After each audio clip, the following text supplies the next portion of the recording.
So glad you're live streaming. Thanks, baby. You're welcome. Hi, friends. Host Eric here, host Talking with Fence People. And what mic am I on? Am I on these mics? This mic. Yeah, get it.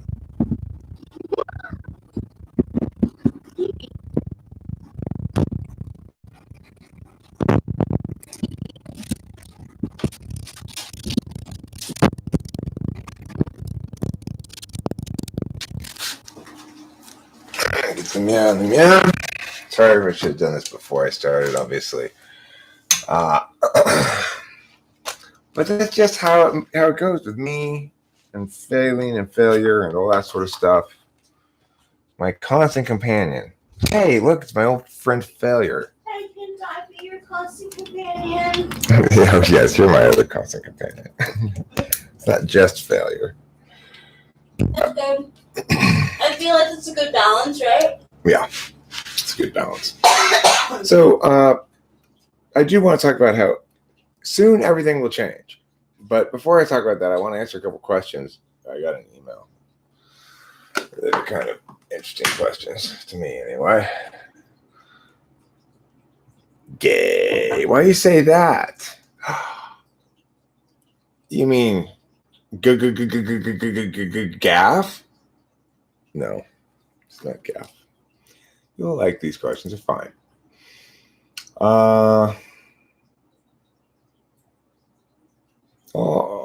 In your analysis, you use a lot of technical language of a certain kind which seems not to originate in typology, e.g. force vectors, fields, objects used in a very specific way, etc., but which seem incredibly powerful for modeling and explaining cognitive functions, typology, etc. Wanted to ask, from which field or specific subjects do you derive the logical tools, understandings, and language that underpin your frameworks? E.g. system design, computer programming, calculus. Which fields of study do you think are best to study in order to develop sufficiently strong TI toolkit to model the complexity of personality type and cognitive functions? And do you think any particularly effective resources to sufficiently learn those fields quickly?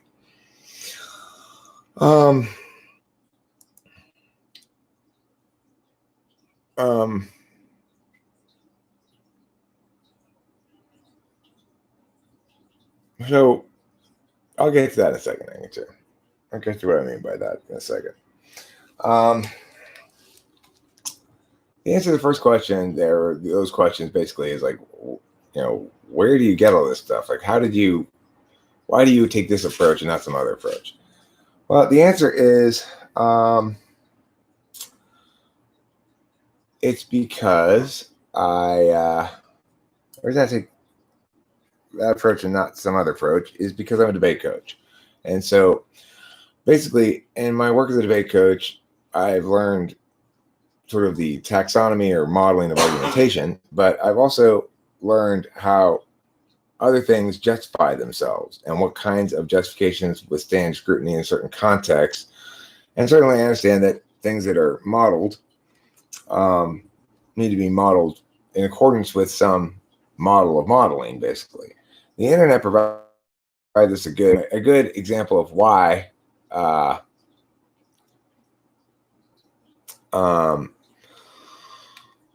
is a good example of how agents can be basically represented as interacting in an ecosystem. For example, bots are a good example of an agent that we create that interacts in this ecosystem that's basically the external metaphysical ecosystem, the internet. Now, the thing is, even when we're talking about just the internet and the external metaphysical ecosystem, you'll note that we have to represent the illocutionary side of things as well. We've got the back end of a website, the code that you don't get to see, all the stuff behind the scenes, right? That's the illocutionary frame of the internet. We've got a linkage to physically doing shit, the extroverted physical frame through ordering stuff on the internet. And we've even got the introverted feeling frame, or extroverted introverted feeling frame, with all the things. So many things are expressed in happy faces, sad faces, hearts, thumbs up, thumbs down, etc. But they don't really have that field, in the same way that we have two distinct metaphysical fields, and we have a link to a third field that's pretty clear.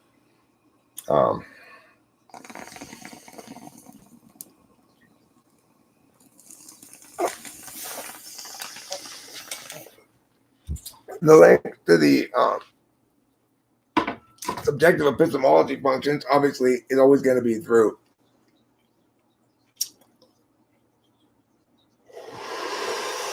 the actual agent themselves. There can't be a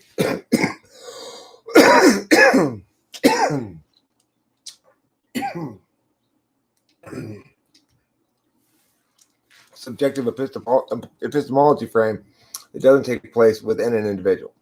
Okay, so I say everything's going to change soon. What do I mean? Well, a couple of things. You can number one, you can call it a bit of a revelation or something, or a moment's intuition that I think we're going to see.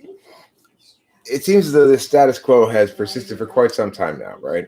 Basically, since the beginning of COVID till now, has been a persistent status quo that's remaining the same. I think there's going to be some sort of general world shakeup, possibly shakeup in my own life. I don't know. There's going to be some change relatively soon that's going to shake things up. I just have a feeling. It seems like it's timing out to that. Probably, probably towards the end of October, I would guess. So,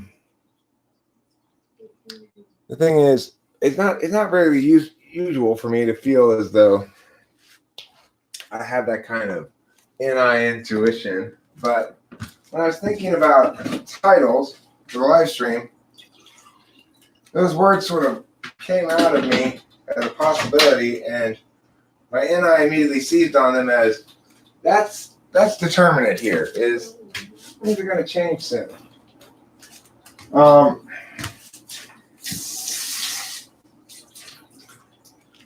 I'm right now in a weird kind of middle ground space of waiting. Even though it's hard to say exactly what I'm waiting for, somewhat, it could be simply a matter of I'm waiting for myself to change enough to recognize what I need to do, what I need to prioritize, when I need to prioritize, and be more TE about things. Or, maybe I'm waiting for external circumstances. I need to get some paper towels. I'll be right back. Okay. Would you like me to take over?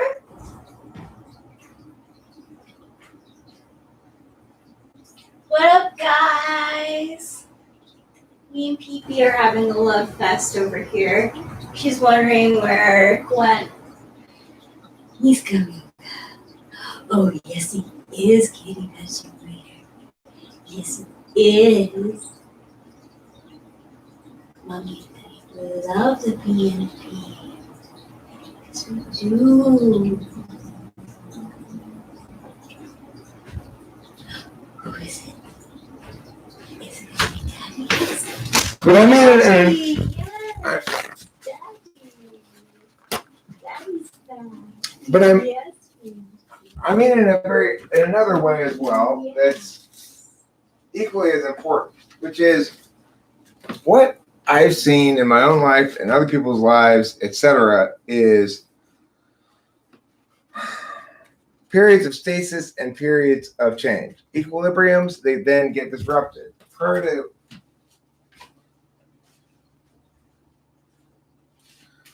to state change, there's often a certain amount of volatility.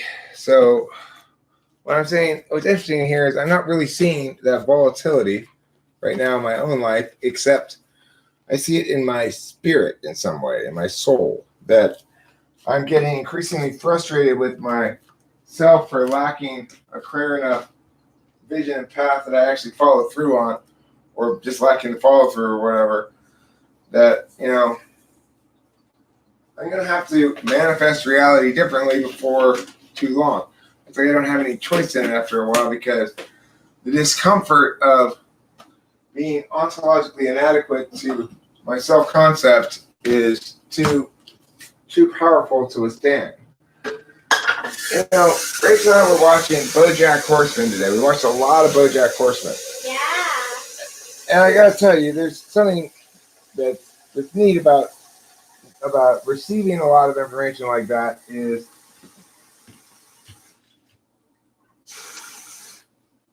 when I return to putting information, like talking out ideas myself, I find that my thinking about shit has been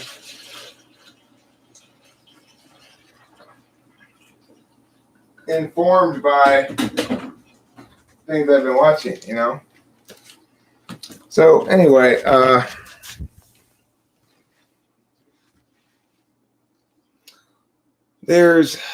BoJack's an incredible show. We just, Rachel and I just watched the most recent, probably the last season ever of it. Last season. Yeah, that's the We saw final last season. Yeah. That I mean, it's so complete an ending that I figured it's got to be. But the thing is this: I've seen in people's lives so many times, and in my own life as well, that people feel as though they're stuck where they are. And then one thing can happen and everything can change in their life all of a sudden, and it'd be dramatically different shortly thereafter. I certainly have had that experience myself, To me, I've got these different lives that comprise, basically moments when one thing happened and everything changed, The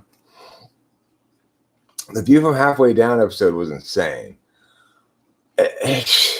That's the best way to put it, Freddie Forgiato. Rich and I were both like, oh my God, that was so intense.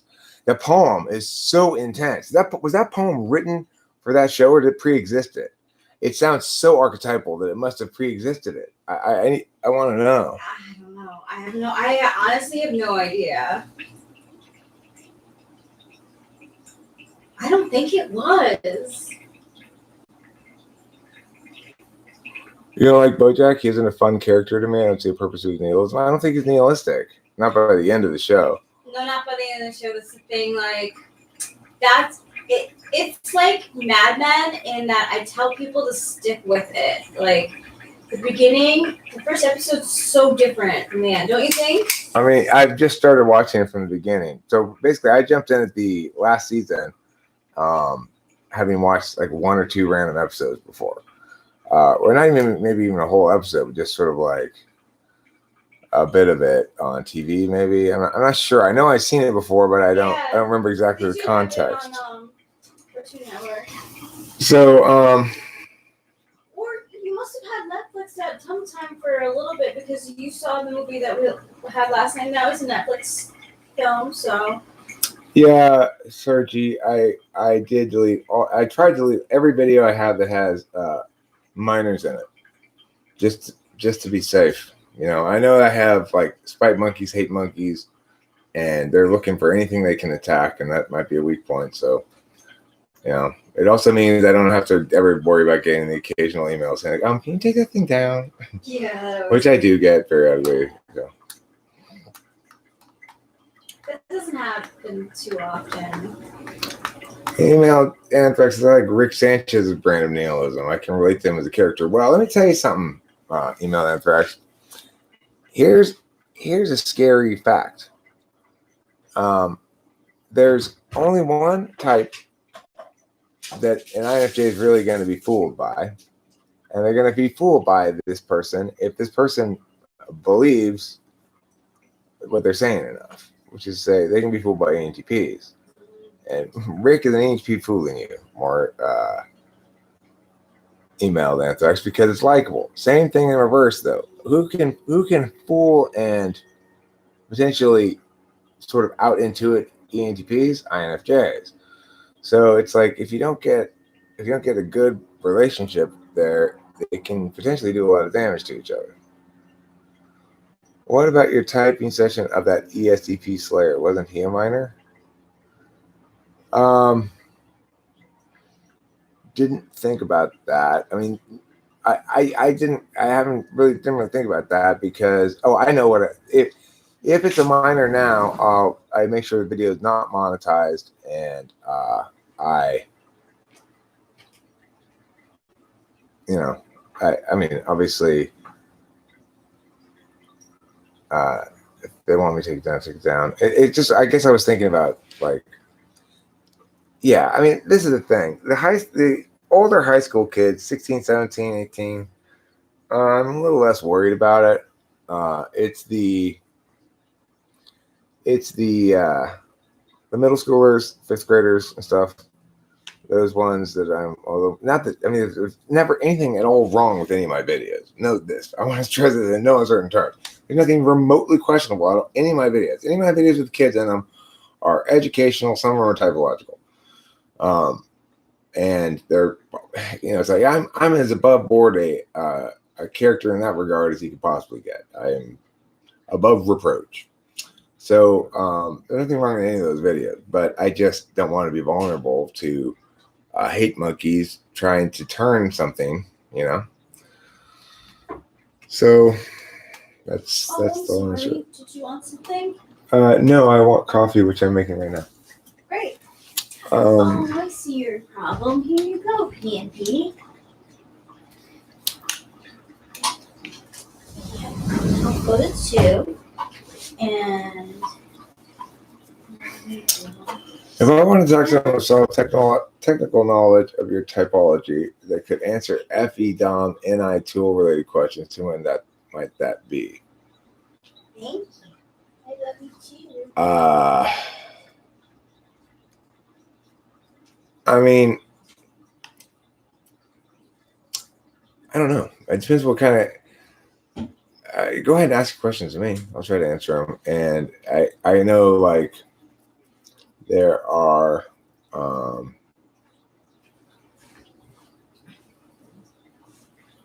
ENFJs, like, for example, what's her name? Megan Lamoda. She's an ENFJ. It's a good example of ENFJ as well. Yeah.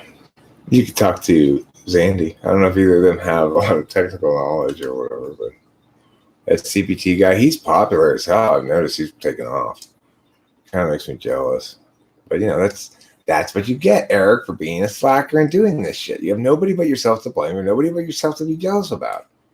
You could, if you were on to be serious and apply yourself consistently towards something, you might be able to be successful too, you moron. Oh, Bae, at least you're able to admit to yourself that you're jealous. Like, there's some people who won't even say that they're jealous when they are, and then that gets all messy, so. Better out than in, that's what I say. All right, Sean. You can come in and ask a couple questions. I'm on a little bit of a mission here, though, so I don't want to get too sidetracked. Oh my goodness. The kitty, the pageant winner.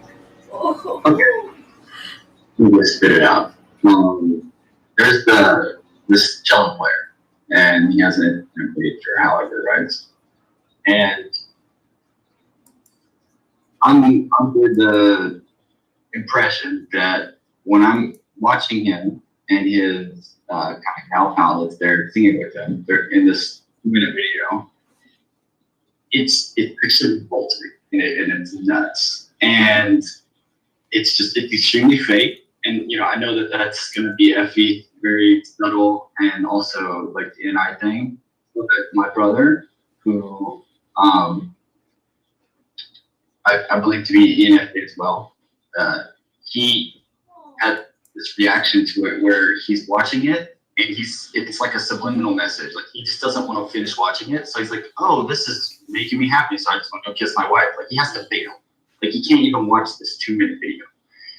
And then another woman who I think was also an ENFJ had the same exact reaction. Like, she's watching it and she just can't stand it, but she wants to say something nice. And anyway, as soon as I point out to them, like, no, look at it, it's fake, then suddenly they're like, yeah, I knew it. And they just, they can say every little thing that was wrong and how it was so terrible. All right. Link me to this thing. I want to see it. Okay. Yeah, absolutely.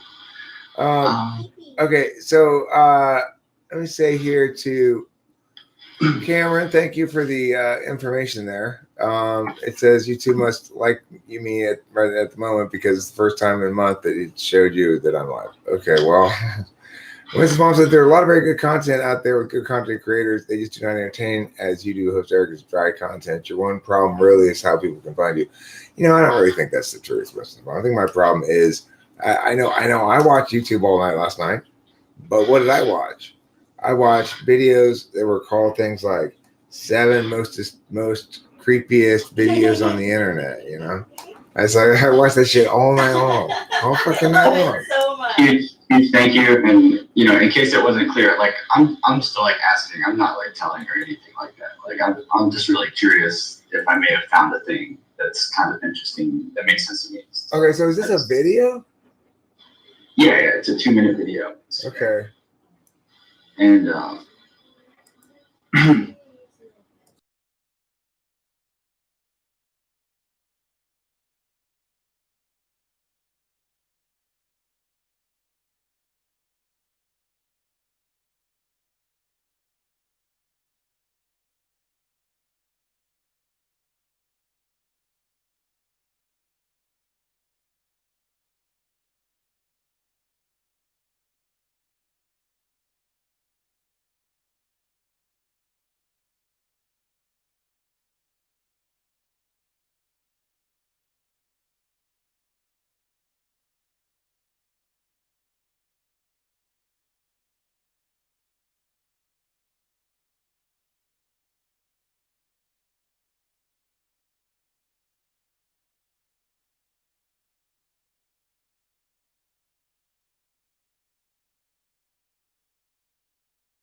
revolted by him, and that he's somewhat aware of it and just kind of doing it anyway. Like he's not really being Tinder. He's kind of being like, All right, cool. into, All right, cool. I'm gonna leave this room now. I'm gonna watch that video and then I'm gonna respond about it on the live stream. Okay.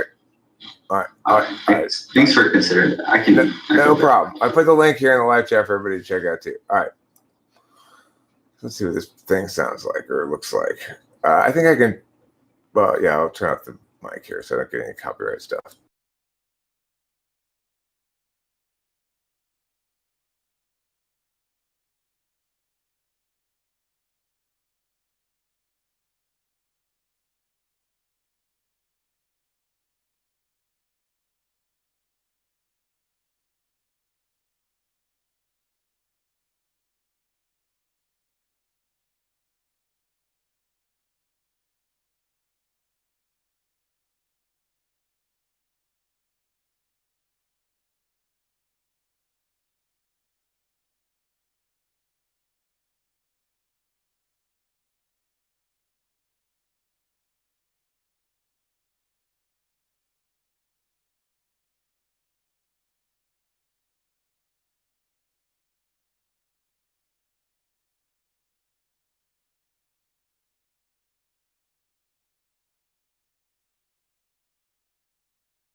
people who Okay, sing that song. Thank you for your patience, everybody. I watched this video. I had Rachel watch it as well. Yeah. And so Sean O'Neill suggests that ENFJs cannot watch this video because basically, well, or to rephrase what he said, because they're not acting well, and you can tell they're acting. Yeah. They don't seem like a genuine couple at all. Yeah, There's no and- chemistry. And we both agree that she should not be sitting on his lap like that. Or standing there. She's making it very inconvenient for him to play the cello. If they were in the same shot, but like not posed like that, it would be not as like effy off. I mean, if they chose his face as the one to feature, she must be an even worse actor than he is. I don't think she's an actress at all. She's just a singer, I guess. I don't know. But are they in a And she relationship? didn't want her. I don't see that. I don't know. Can you tell by the body language? Are they actually well, in a she didn't relationship? want her face in it. Okay, but this is what I want to know. Can you tell by their body language if they're in an actual relationship but are just bad at acting, which makes them seem unnatural, or if they're not really in a relationship but are trying to act like they're in a relationship, Ew. or if they're not in a relationship and aren't trying to act like they're in a relationship but are managing to do it by accident anyway? See, I don't Which know. of those options is it? The fake kissing thing is so like gaff, Sean O'Neill. Like, ew. At the end, so like she's sitting like this, right? Hold on, I want to stay. Yeah, I was just gonna say maybe I should be doing this without you having a knife in your hand. When you got TE4 around, you take He's right. So she's sitting like, where would you be? Okay. So Well, yeah, right, celloing exactly. like this. Yeah. Which is very So inconvenient. she's way like, to cello. she's kind of like this, and she's like, Cello, sha-la-la-la-la-la, cello. Can you imagine trying to play the cello like this? sha-la-la-la. It's ridiculous. Yeah, and then at the end, she goes, "Okay, like we're done." like that's the end of that shot. That's it. Well, the thing is, it's conceptually a bad idea for a video. It's like if you're gonna make a video about that song, and now look, I have made some bad videos myself. Believe me, it's hard to do, and I understand now better how to do it a little bit. You know, being with Rachel helps me. But the thing is, I think they're not good at acting. It's a bad concept. They're trying to sell the concept as best they can, but they can't. They don't believe in the concept. So they don't know why they picked this concept. Yeah. So it just doesn't work. It looks like it just disjointed. His expression artistic aesthetic. It's disjointed. It's like parts that don't mix together well. She looks like she could be underage too. She can't see her head. No, But I don't think that's because she's underage. no, I just don't think she wants to be in it. Well, she's a singer. I know. Okay, but then the other thing is the way that this guy tries to show that, in fact, there's some sort of connection there. His basic acting move, his go-to acting move is squinting. I'm feeling it now. Can I do it again? But I'm squinting. How can I put up his shoulder, guys? Look at how awkward this is. I didn't see that part. You did it? I don't think I saw Ew! It that was part. like full on like slug lips.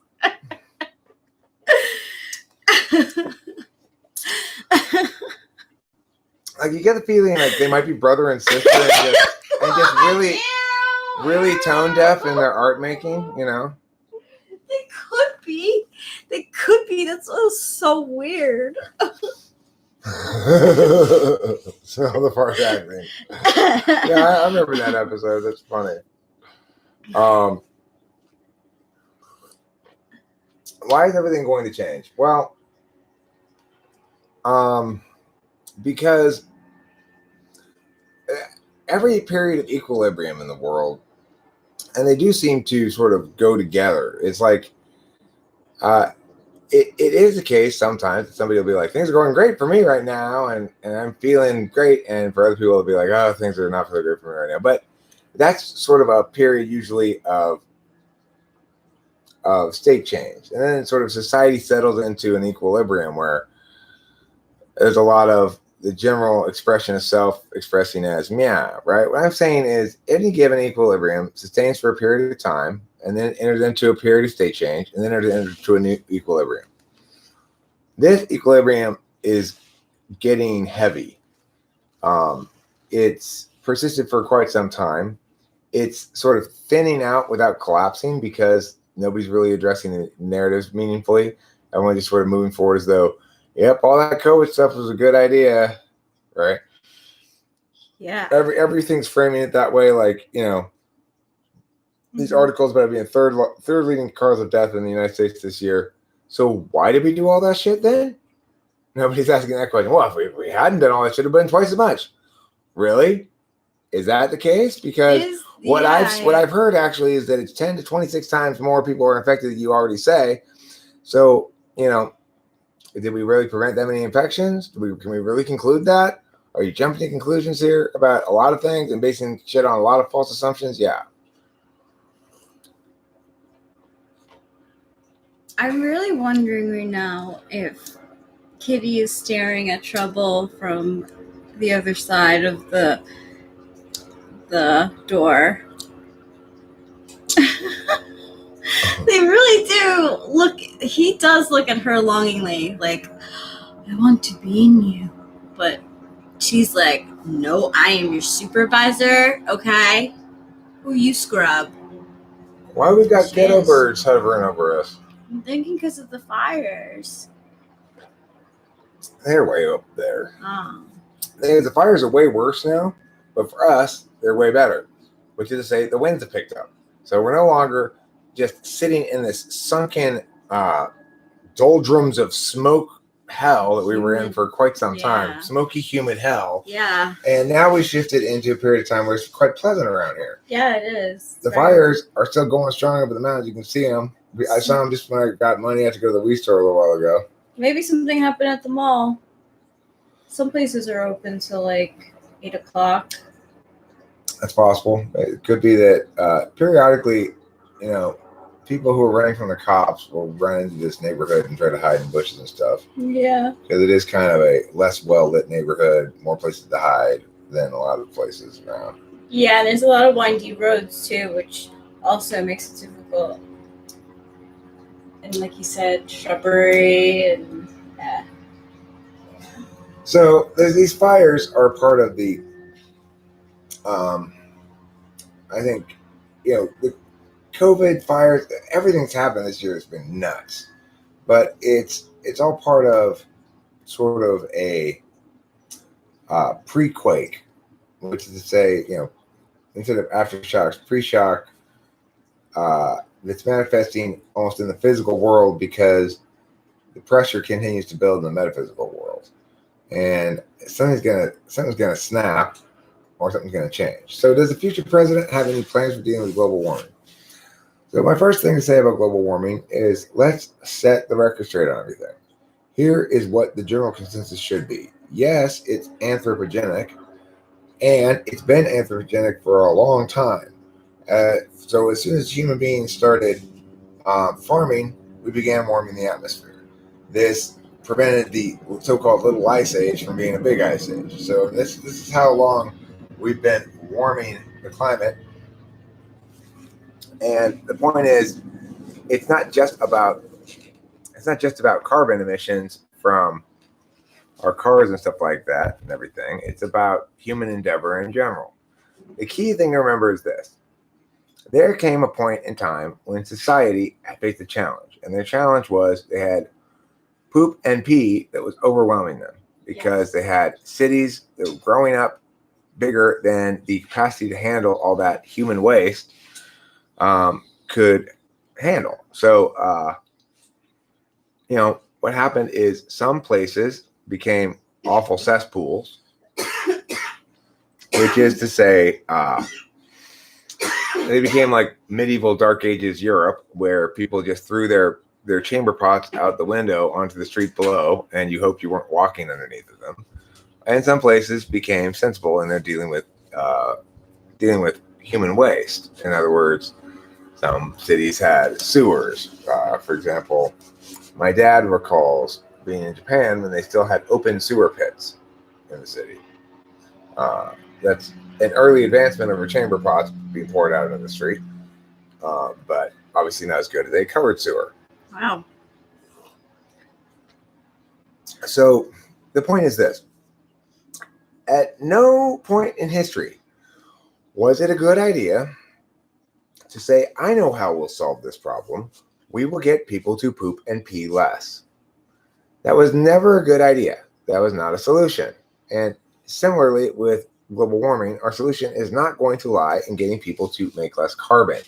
That doesn't mean we should deal with carbon willy-nilly. In other words, I don't want open sewer pits. I don't want China. I do believe in environmental regulations, plenty of them, for air quality reasons and for a general purpose of, releasing less pollution into the environment is a good thing. But I'm opposed to any sort of carbon caps, carbon taxes, or other things that try to limit our productivity as a means of helping the environment.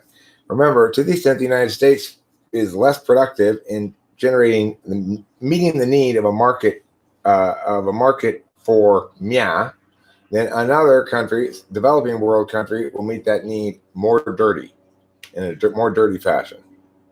I wanted to add something not related. Go ahead.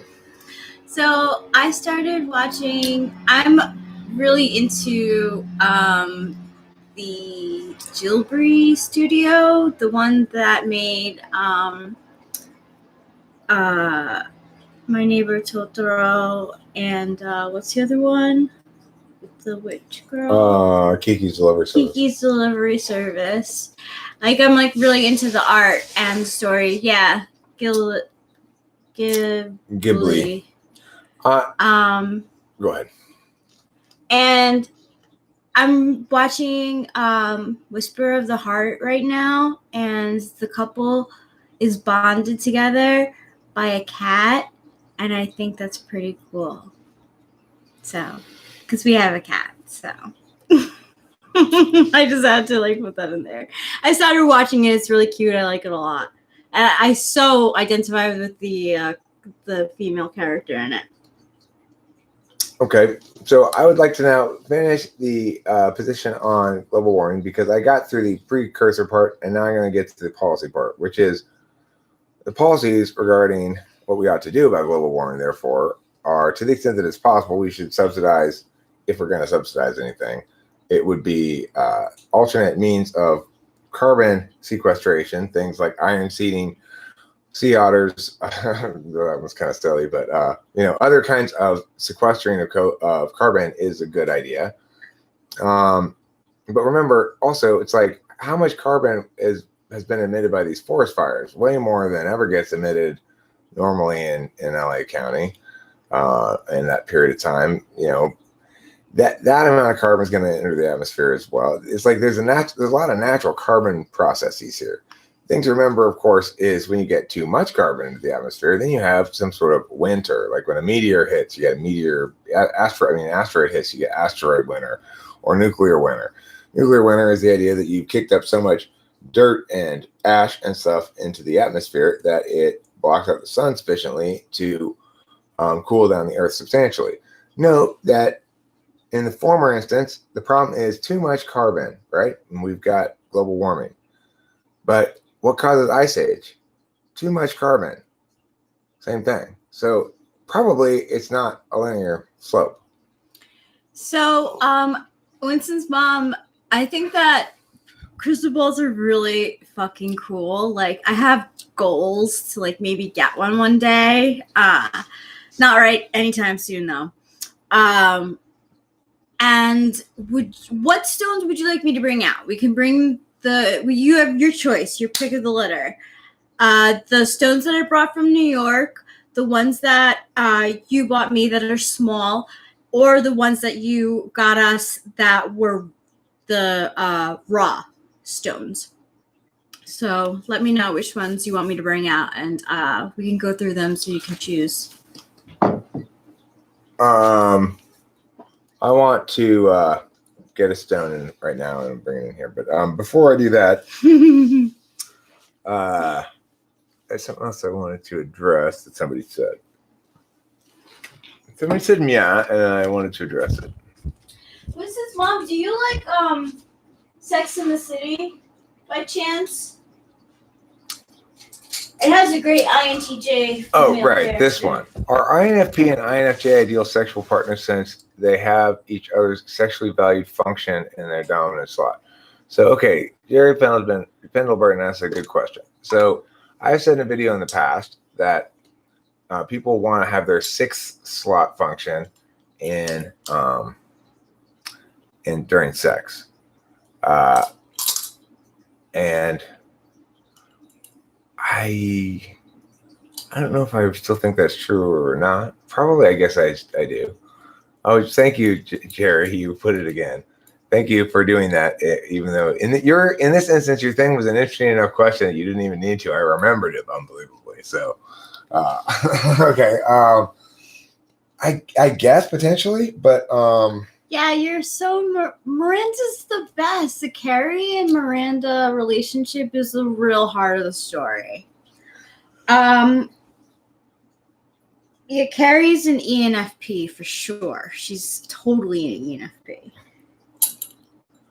I mean, it's interesting. It's like if it's the case that if I'm right about that six slot thing, then Rachel and I have what we want in sex is our six slot thing. She's FI. I want TE. She's polar TE and polar FI. That might seem to be not the best fit, right? But let me pose some alternate hypotheses here.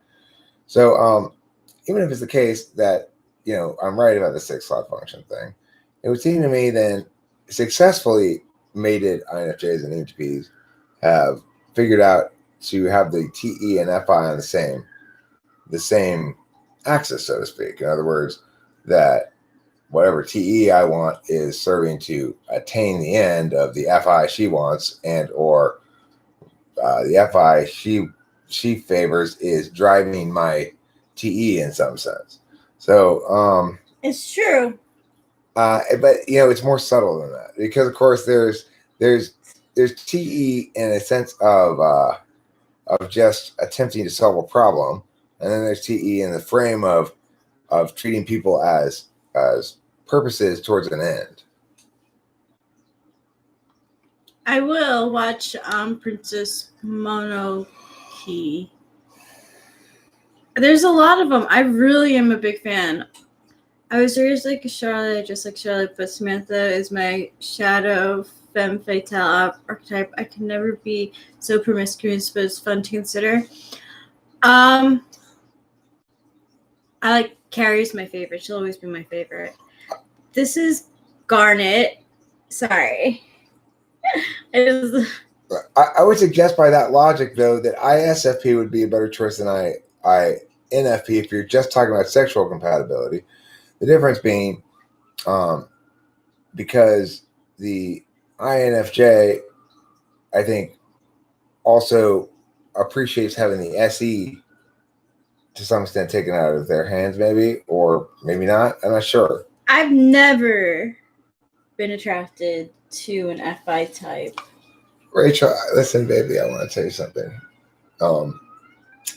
I understand that this conversation is a terrible conversation for you, because to the extent that like any of these speculative notions of things are resonating with you, it's a bad idea to indicate that, because then it's going to suggest that you compare your sex in some previous relationship. Yeah, no, I don't that. though. So just what I'm saying is just let me ideate this out. Just let me ideate this out, and don't respond. Okay, so this is Garnet, Winston's mom.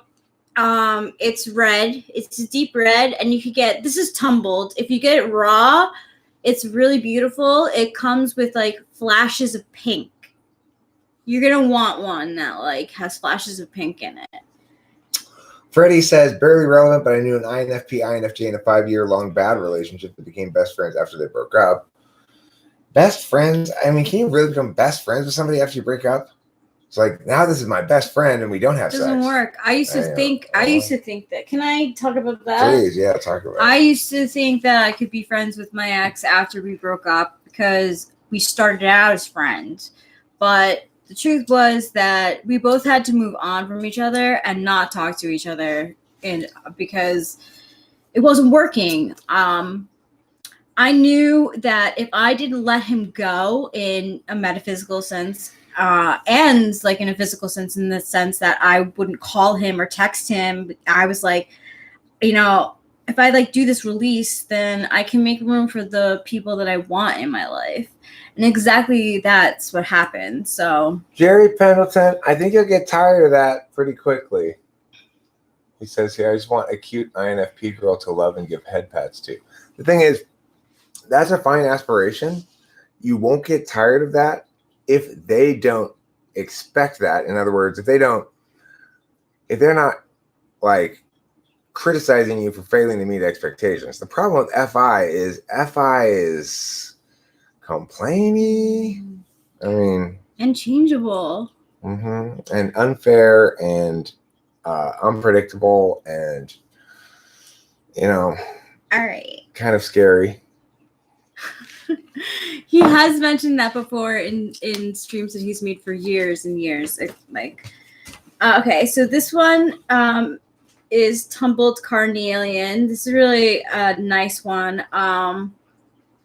Carnelian, I would suggest going to a store and actually buying one, if you can do that still. I don't know, because like they say that with like the red and orange, but really with the orange, that if you put them in your hand and they start to warm up your hand, that's the one for you. So this is Carnelian. This is Tumbled Carnelian, which is a bright orange. Tumbled Cornelian is a great name for an actor. That is Tumbled Carnelian. Tumbled Cornelian. You right? Yeah, getting pieces of obsidian for you. Oh, cool. I have this is amber. Amber's pretty difficult to get, but I still recommend that everyone has a piece of amber because it brings a lot of joy. It's sap from a tree. I'm Amber. Nobody understands me. That's why I'm so difficult to get. Yeah, exactly. Okay. Ooh, that's so cool. Obsidian. Is that from Hawaii? This is from Mammoth. Oh, wow. You got a lot of obsidian up there. Cool. So I don't know. This piece is probably too big for your rock collection. I hit it with a hammer and No, broke a bunch of pieces. I put them on the bookshelf as Okay. decoration. So Not that one. Okay. Cool. thank you. You're welcome, darling. Obsidians are really it's good for technology. If you work a lot with technology, obsidian, anything black, tourmaline, and obsidian or smoky quartz. If you work a lot with computers, it will purify your space. That's what they say.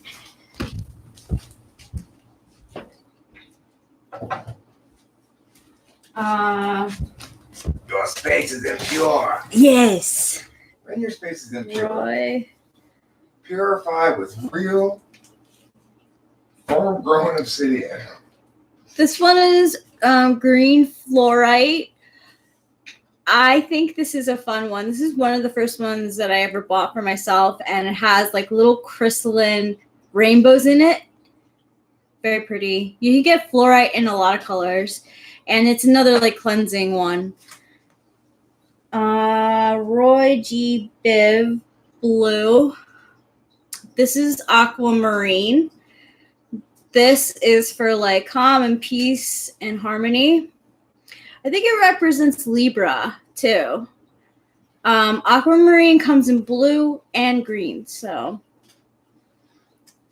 okay, so this is my indigo one. This is amethyst.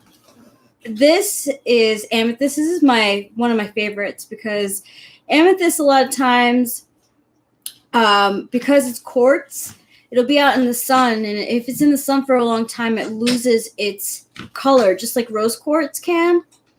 And this is a very deep, rich color of amethyst. I highly suggest if you get amethyst. Amethyst is great for everything. It's good for, they say, for addictions. Because it's a cooling stone, and it's good for the third eye. And Don't let your luster fade, baby. don't let that luster fade. The next one I have is the violet color of lepidolite. Lepidolite has parts of salt and lithium in it, actually. They say it's good for people with bipolar. They balance them. It's, I don't know if it's necessarily a crystal, but it's definitely a rock that has crystals in it, little lithium crystal lights, and it's pretty too. That's for balance as well. Pink, this is my rose quartz heart. I think everyone should have amethyst and rose quartz and clear quartz in their set. This is for love and harmony as well. Also for self-love too. Or like new love because it's pink. And the last one, I have rhodonite. Rhodonite is good with self-love actually too. This one has black and pink. It's a deep pink. You hold that when you're listening to I Touch Myself. Yeah. Self-love. Yeah, exactly. Touch myself. And this one is Tiger's Eye. Tiger's Eye is good for self-protection and for pride and like inner strength and transformation. So there you go. Those are my Manhattan. Woo. It's not necessarily hard or clear for Six Slot and I to make a decision in the public vector, in the public space, but it is in their own lives. They don't like to limit themselves to a singularly preferable way of being. Hi, Abraham Rincon. Hey. How are you? Nice to see you.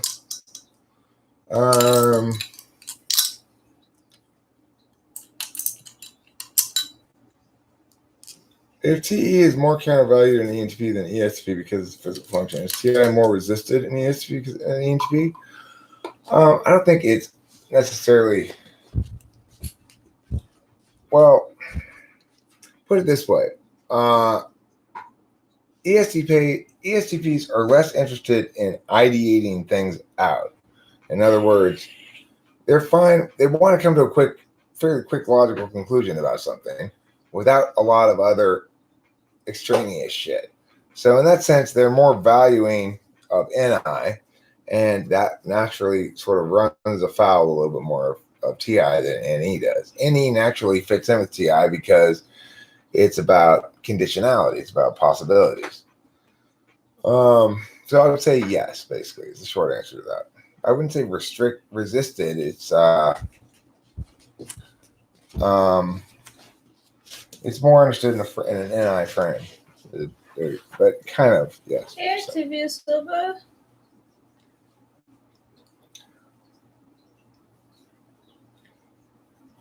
Shitting on FI dimes. Sorry. Right? Were we shitting on FI I hope dimes? that I don't think so. Oh, I did say something about them being complaining, huh? Well, I was actually saying, though, Octavia Silva, was that I think a better match for, if you were going to say that what's the best sexual partner for an INFJ, that it might be ISFP, not INFP, if we were going to go with that model. Now, here's the thing. I'm not necessarily sure it's the case that even if it is the case that people want their 6-slot function during sex, that that means they want the dominant type, the person who's dominant in that function, because if that person's wanting their 6-slot function, then they're still missing the boat, right? So it's like, if I want my 6-slot function, then presumably I don't want to be doing a bunch of NE shit. So if somebody wants NE, then why would they want me? Because I want TE. What up, Adrian B? But of course, in that sense, then it would be the in that regard, I guess you'd say the types that would be best would be the types that have the same second function. So if that model were correct, the most the most naturally fit sexual partners would be ISFJ and INFJ, or ESTP and ENTP, the sensor and the intuitive of the same type, because they would have the same second and third function. So I mean, it depends what model you use. According, if you want to make it seem like, okay, well, INFJs and ENTPs, that's the best fit. Well, then in that case, you'd have to say that it's because the other person seeks FI gives a frame for my TE, because I seek TE gives a frame for FI or something. In other words, I don't know. But the point is, it's a tough question to answer. Me too, baby. A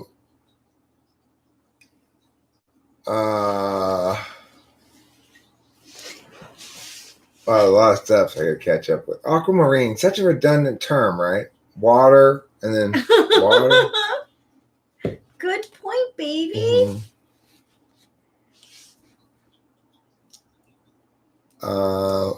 Bro, says Octavia, I do not want to fuck an SI dom. Okay, maybe an ISTJ or an ISFJ, but other than that, no way.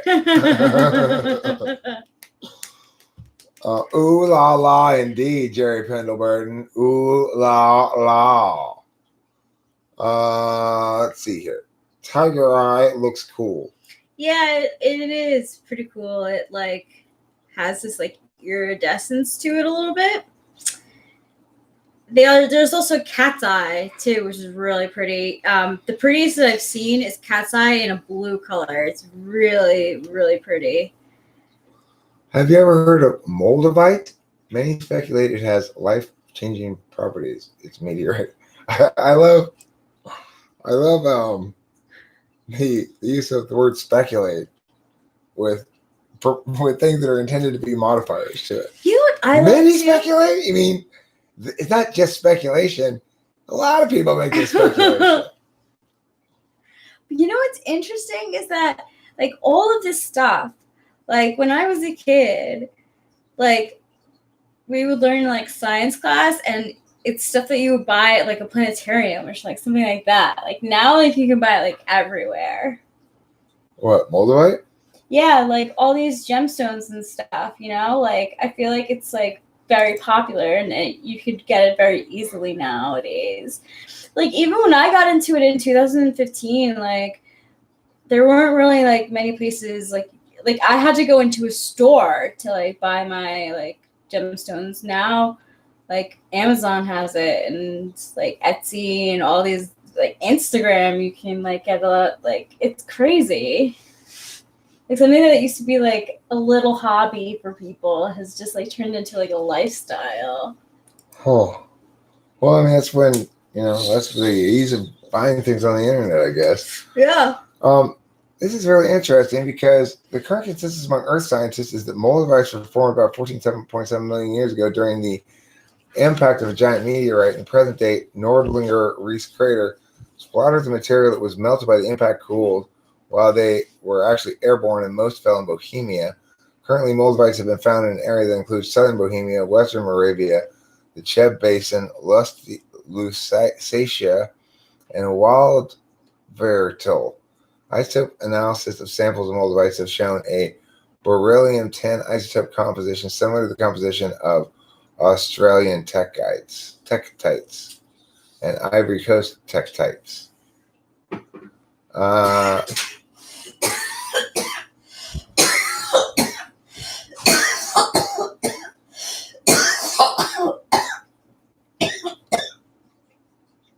The oldest primary moldavite-bearing sediments lie. The chemical formula of moldavite is SiO2 plus Ai2O3. Its properties are similar to those of other types of glass. That's cool. It can be transparent or translucent with a mossy green color, and swirls and bubbles accentuating its mossy appearance. Moldavites can be distinguished from green glass imitations by observing their worm-like inclusions of Lechateria.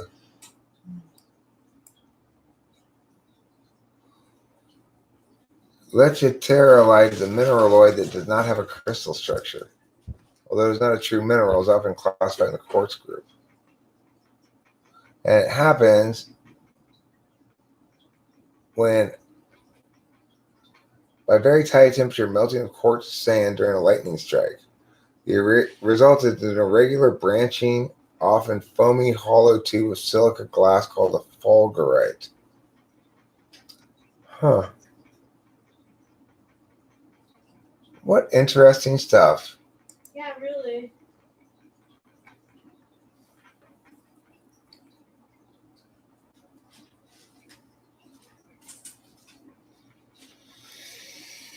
Well, we were talking a little bit about moldivites, which I never heard before, but which are basically meteor glass, meteor impact glass. It sounds like the glass is, like obsidian, which we had just shown there, is volcanic glass of a sort. It's less translucent than some other forms of glass, but when you get smaller slivers of it, it is rather translucent. Cool. So, but I guess I would say probably moldivites and obsidian are both forms of glass, naturally occurring rather than Like man-made. sea glass? No, sea glass is actually glass that's made by human beings. Oh. What I mean is that naturally occurring glass occurs in volcanoes or other high temperature events. Let's see. Is obsidian a form of glass? Obsidian, igneous rocks occurring as a natural glass formed by the rapid cooling of the viscous lava from volcanoes. It's extremely rich in silica, 65 to 80%. So, like most glass made out of silicon, is low in water and has a chemical composition similar to rhyolite. Obsidian has a glassy luster and is slightly harder than window glass. It does have a slight luster. The volcanic glass has an almost total absence of sizable mineral crystals within the glass matrix. Granite is composed entirely of intergrown crystals of quartz. So I guess this is crystalless glass or something.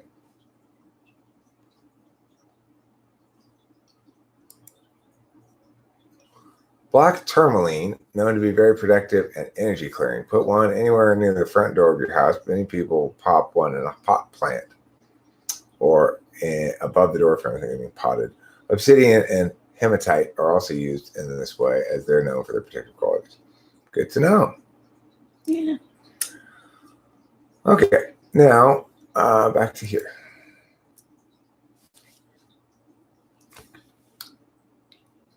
Glass in the ass happens when you sit on a bottle. That's true. That's true. Glasses are so created by lightning strikes on a beach. Well, I mean, that's true. That will create glass. I mean, any lightning strike on the sand, the higher percentage silicon on the sand is, the more likely it's going to occur. But it could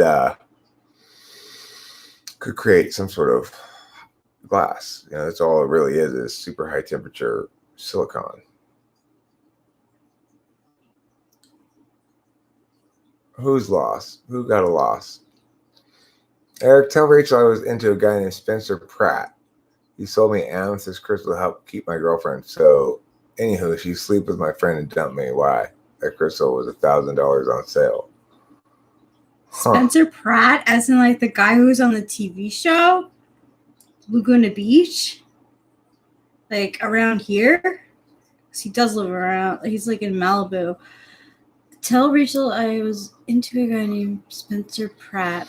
Well, I mean, the reason he's telling me to tell you means it must be you know who that is. Yeah, I do. So, okay. I know Spencer Pratt.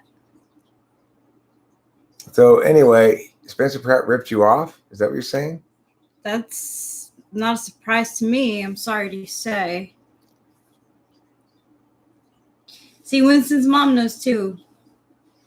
Is there a naturally occurring math? I don't think so. I'm pretty sure you'd have to have a lightning strike a bunch of ingredients that have all the various chemicals that make that happen. That seems unlikely to be the case.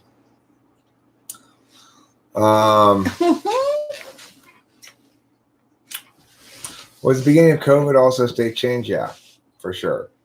COVID was the beginning of the new, the initial COVID was the beginning of the new equilibrium, and it's continued on. You could say that we're in a protracted state of state change, really. Like it almost feels like that. Instead of, even though everything seems stagnant and equilibrium-y from my perspective, or maybe Rachel's perspective, another individual's perspective, it's also the case that there's lots of crazy shit happening, which suggests more of a state change. So it could be that we're in a protracted period of state change in which we're not going to feel the metaphysical impacts of it until after the shift. You're looking credulous, shall we say? Incredulous. Yeah, because like I don't know why the girl would do that to you, you mad bro. I really don't.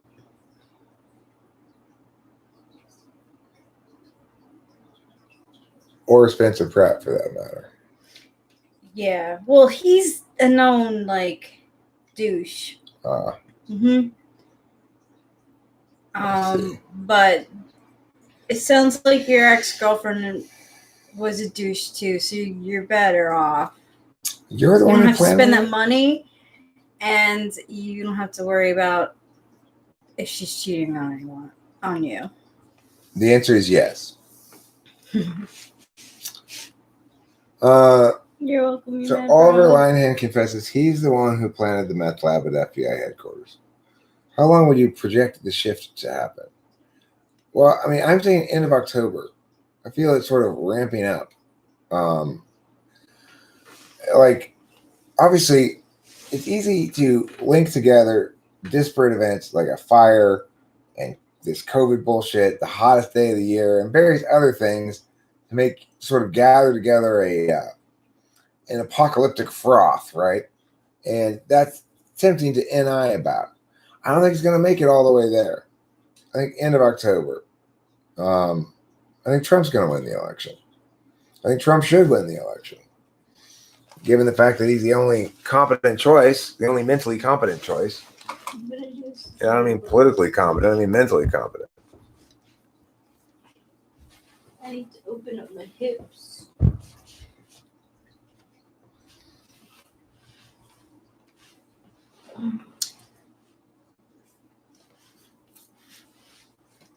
Jerry Pendleton's NI says Biden. Well,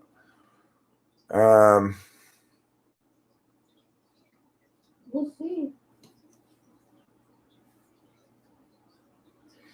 I think Moritz might be right. That's my dad's prediction, is that Trump's going to win the Electoral College but lose the popular vote again. And I tend to agree with him on this. The thing is, my dad's prediction is that it's going to produce a powerful movement against the Electoral College, which, you know, if you are like the majority of people, a resident in the big cities, that's fine and dandy. As long as you just forget about the fact entirely the federal government is supposed to be a federation of states. The Electoral College is there to make the states equal to each other, not the people.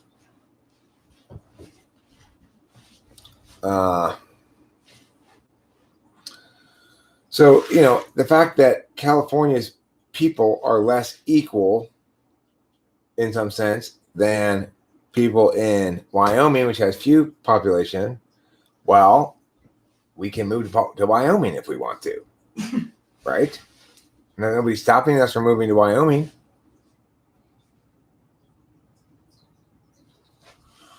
Well, see, this is the thing that's unacceptable that people are. Nobody actually thinks that it's acceptable for Biden to be president, but everybody thinks or is trying to position it as somehow acceptable for us to wink, wink, nod, nod, and let Kamala Harris be president. Fuck that noise. Yeah. If she's going to be president, she can run for president, for God's sakes. Not run as vice presidential candidate to somebody who she knows is going to be immediately declared incompetent and then make her president. That's a sneaky back-ass way of getting into the office, and I don't like it. You tell him, Jay. Yeah. You were talking about moving to Wyoming earlier today? Well, you know, you're all talk, Eric Moore. You're all talk. I really wanted to get a ballot so I could write Eric's name on it, because like that's what I really wanted to do, but this is not gonna happen this year. It's okay. It puts up in perspective. The mayor and the governor of LA was able to take water from the farmers from southern LA they need for their crops. Well, I mean, look, the thing about California water wars is they've been going on forever. And additionally, right now we actually don't have major water problems. We got a couple of good years of water in a row, so it's not a big deal at the moment, or not as big of a deal. But the water wars are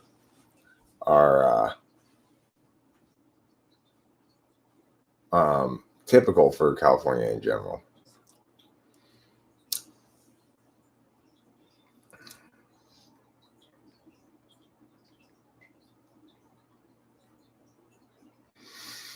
The two-party system is also not the problem, interestingly, because the problem with multi-party systems is you either end up having coalitions, you've got parties that, like, let's say I'm the anti-beer tax party. Well, you know where my position is on beer, but the rest of the things, I'm probably just willing to trade my vote for your support on my beer thing, because I don't really necessarily have a position on it. There will necessarily be a lot of single-issue parties if you have multiple parties, and then you've got to deal with the idea of a coalition, right? Like, which makes things a lot more complicated. It's not necessarily a good thing. People's choices are not necessarily meaningfully better, and the processes of government are not as purposeful or efficient. Now, that's not necessarily a bad thing. We don't really want government to be empowered to do a whole hell of a lot, but I think we'd like it to be perhaps somewhat more empowered than it is in most multi-party coalition style. I don't know. I mean, you could do better or worse. I don't necessarily oppose a third party in the United States. I think that's a good idea.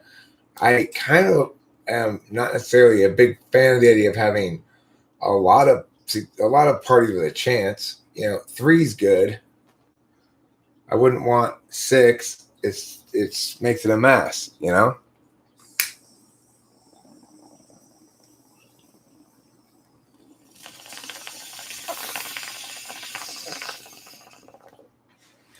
Political parties are more or less inevitable, but you should reference as well the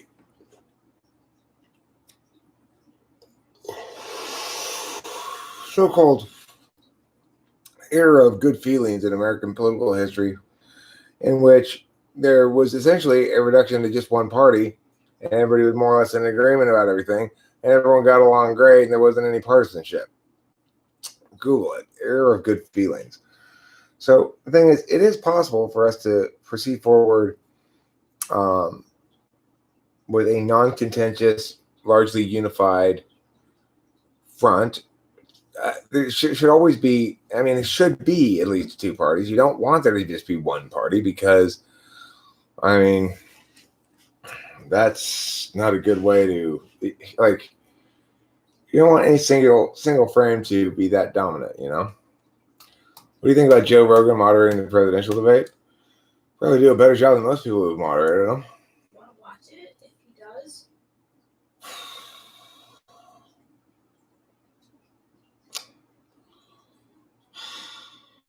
Probably not. Cool. The thing about this is there's lots of stuff that on some grounds I should watch it, except I just already know what it is. And Well, it's I just just want to this. see him moderate this. Yeah, he'd be more interesting to see. So maybe we can watch clips of it the next day. Right. That also might make me feel a little hatery or jealous of Joe Rogan, but I have something I have to deal with then, because I do feel that way.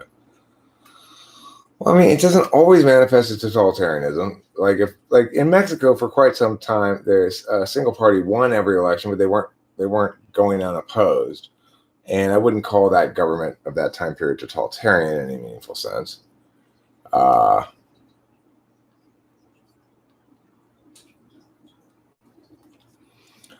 There are four parties: Libertarian, Green, Democrat, and Republican.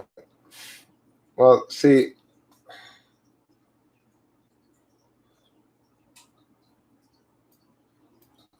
I mean, the thing is this: there's so many issues where the answers are pretty straightforward, and the truth is pretty straightforward, but it's not on either side of a wedge issue. So it's like, what's the truth on global warming? The truth is, yes, it's real. Yes, it's a problem. Yes, it's caused by human beings and has been for a long ass time. And no, we shouldn't have carbon caps or carbon taxes or emissions, except insofar, but that doesn't mean we shouldn't have those things for air pollution type stuff, just not pure carbon. If you're just releasing carbon dioxide, then I'm not concerned about your contributions to the atmosphere of carbon. I am concerned if you're releasing carbon dioxide and carbon monoxide, that's a problem, right? So it's like we have to prevent smog and other air pollution, but we don't need to prevent global warming. That's something we're going to have to deal with from the other angle.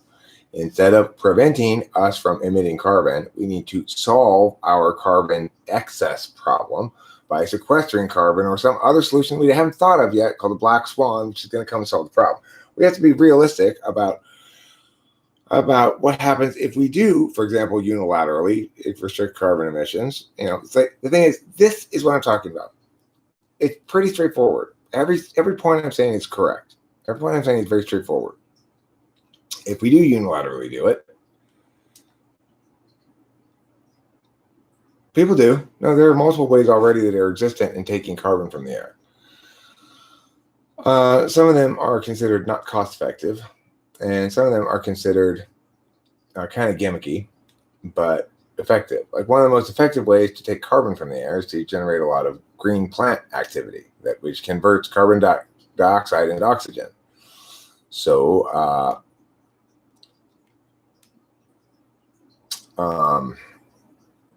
there's been this recommendation that we see there are parts of the southern Atlantic Ocean, Antarctica, where they're dead zones because there's a total lack of iron in the ocean there, and so nothing can grow. And if you seed those parts of the ocean with iron dust, a little bit of very fine iron dust, then that generates a lot of algae growth, which sequesters a shit ton of carbon because the algae either gets eaten or it dies and sinks to the bottom of the ocean. And the carbon doesn't go back into the atmosphere. So the thing is, that's one way to sequester carbon. There are more technological ways, but they're not cost effective for sequestering the amount of carbon that we need to sequester if we want to make a meaningful impact in the atmosphere. But the second point I would make is, are we sure we want to sequester carbon? Because as I pointed out before, when carbon is mixed with particulates, enough particulates anyway, that it actually causes the opposite effect. It cools the earth. So, what we should be talking about with global warming is, what facts do we need to know to decide what we ought to do regarding our current carbon emissions, or what are the various angles of attack on the problem? In other words, are we going to prevent the current mechanism that's warming the earth from continuing to do so in some fashion by reducing the thing that's causing the problem, we perceive as causing the problem? If so, is that a realistic approach? And if we don't take that approach, are we giving up on the problem entirely and saying we don't care about global warming? No. We're saying, let's attack the problem from another angle because this is dumb. We're not going to be dumb this time. Are there any other elements that can be life-threatening at this point? So Jerry says, from INFJ's perspective, does Rachel think humanity has a bright future for the most part, at least in her lifetime? Yes. Yes. So you says, I think we should put a tax on carbon output that will stop all those asshole countries for sure. Right. It's like putting a tax on our carbon output is not going to stop China from producing stuff in a dirty fashion. The thing is, China's buying the dirtiness that it has in areas where it counts. Here in Southern California, thanks to California's strict catalytic converter laws and air pollution laws, what used to be a regular occurrence, third stage smog alerts, which were very much like that thick bank of smoke here. I remember when I was a kid, I'd say, you'd be able to tell in the summer the degree of smog alert by whether or not you could see the mountains. On the really bad days, you couldn't see the mountains. That's bad. It never happens anymore. It happened like the other day because of this incredibly thick smoke, and it was just like, what? We can't even see the mountains? Huge difference. Why? Exclusively because of California's environmental regulations. Other places in the country might say, those regulations are. Sorry, I'm not buying it. I've been to Shanghai. I've been to China. I know what it looks like when there are inadequate environmental regulations. I've been in California, Southern California before California's environmental regulations, and I know how much more pleasant it is and how much less air pollution there is. So the thing is this. We have a reality. Yes, we should preserve our quality of life and the quality of the environment as best we can by limiting pollution as much as we can. But that doesn't mean we consider things that comprise warming gases as pollution in and of themselves. Like every human being, I'm polluting right now by breathing in and out. I'm breathing out carbon dioxide. So it's what people do. Just like they poop and pee, they breathe out carbon dioxide. It's ridiculous to say that we ought to limit our carbon emissions when, as Winston Mom points out, in 2019, 65% of the nationwide acreage burned by wildfires was on federal land. Interesting. 2020, California's burned so many acres this year, more than it's ever burned before. All of California's recorded history, we've never lost as much forested area to fire as we did this year.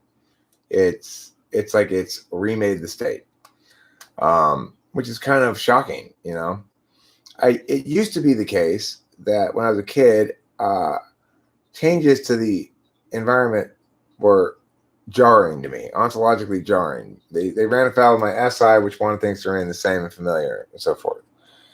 But nowadays, I accept that the world's going through a change. It's time, it's like at the beginning of the Wheel of Time, it says, when the dragon is reborn, all ties will be cut and all deals will be broken and all things will be reset to zero or something. Well, you get the feeling that on some level, this year is forcing us all to reset our perception of the world to zero. That all the presumptions we've been arguing from and making considerations about, everybody should be realizing at this point, those aren't working. We need to be talking about things differently. And that's my core point that I keep making over and over and over again throughout all my years of YouTubing is we need to talk about things differently. When we're talking politics, we need to be talking like I'm talking. I'm framing this climate change thing as a common sense issue with common sense approaches and commonly unsensical approaches as well. And we shouldn't be disputing any of those things. It doesn't need to be divisive in any way. The blight is growing, my friends. The blight is growing. The dark one is breaking free from its prison. They began with 7 seals, and we've already discovered at least 2 or 3 seals broken. So the time is nigh for the dragon to come and remake the seal back to its original form, or, break the world. I don't know if it's a true story, but I heard that there's a portion of the Detroit River actually burned as a result of pollution during the heyday of the Detroit industry. That's not a myth. There have been many instances in the most polluted days of various places where rivers would catch on fire. I'll out-meta you and suggest we need to change how we talk about changing talking. That would be more particular to me than to us in general, I would guess. Since I'm the one who's mostly talking about how we need to change how we talk. No, email anthrax. That's crazy talk. That's crazy. We can't do that. Not until the very last second, anyway. If we have to, maybe. But until then, stop your crazy talk. No breaking the seal. So, if you drink too much water, you can die of hydrotoxicity, but it takes a ton of water.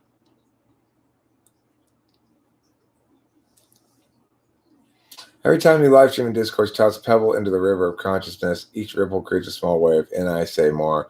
Keep tossing those rocks out there. I mean, it's like it's an approach I would like to. I've vocalized a similar sort of attitude or approach in the past, and I like the idea. I've not found it necessarily to be the case. I found that it's hard to leave your little pond here and have those waves travel into other ponds. Harder than you'd think, at least in a meaningful way, like that I can measure. Is there any good rating on collective consciousness? It interests me. Collective consciousness? I don't know about that, but collective unconsciousness? That would be your Jung. You've tried that guy? My mom listens to a guy named Tim Pool. Have you listened to him? And if so, what are your thoughts on him? I've never heard of Tim Pool and have no thoughts on him. If he was freed once, he can be sealed again or destroyed. You don't want to destroy him, because if you destroy the Dark One, then you're left with this awful, like, bubblegum reality where everything's peaches and pleasant all the time. Tim Pool is a drummer, right? Asks Mr. D. British Parliament refused to clean the Thames until it filled up with so much sewage and industrial waste the horrible smell started to fill the Parliament building. And then they're like, okay, clean this goddamn thing up. Totally. I think I want to wrap this up here relatively soon. And the reason I say that is because it's really contingent on when Rachel wants to go to bed. Whenever she's getting like tired of being up, I want to go to bed, because I'm thinking that before we go to sleep, depending on her mood, I might still get in a little bit of the old. Is that still compatible, even though I'm going like this and you're going even? I don't know. Does it going like this mean you want to sleep? Or does it mean you just want to lie down? Then that's No, like, oh, we're gonna eat. good. We are. That's wonderful. No, we're not going to green screen it. Bad Brad. You really are a bad Brad. He's a former vice journalist, has his own political podcast. Huh. People who used to listen to Sargon of Akkad listen to him. I think Sargon of Akkad got into trouble for advocating in favor of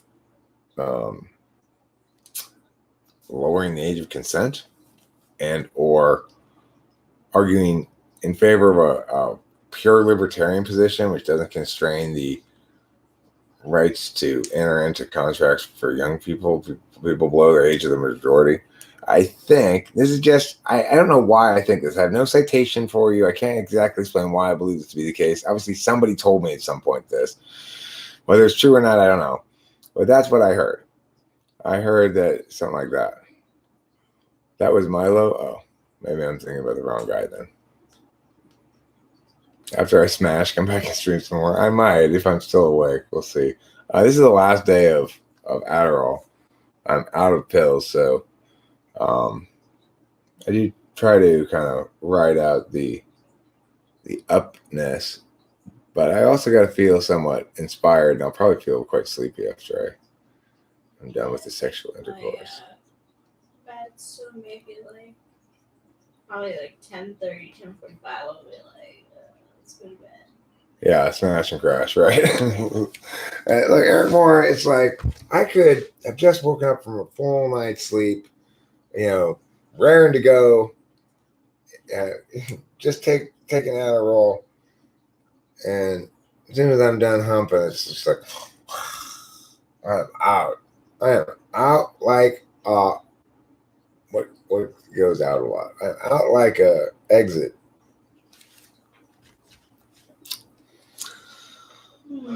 It's sleepy week the next thing after you run out. Yes, it is, Winston's mom.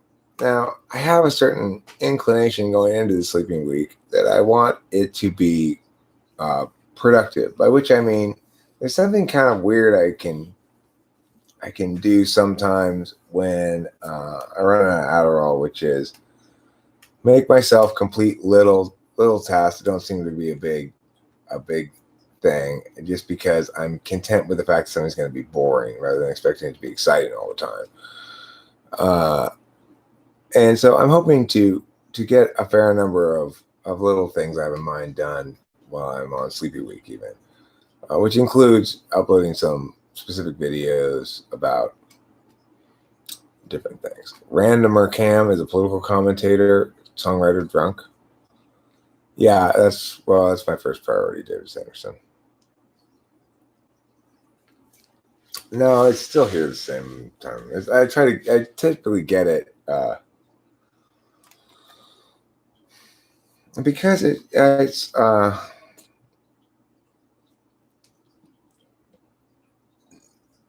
no, Jerry Pendleburton. I probably wouldn't, although an INFJ. INTPs, yeah. INFJs, yeah. The thing is,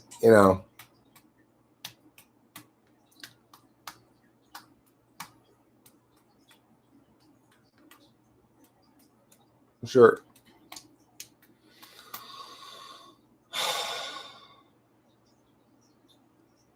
So yeah, I wanted to, before I wrap this up, I want to cover a couple of bases here. That BoJack Horseman show is quite a piece of work. It's interesting seeing how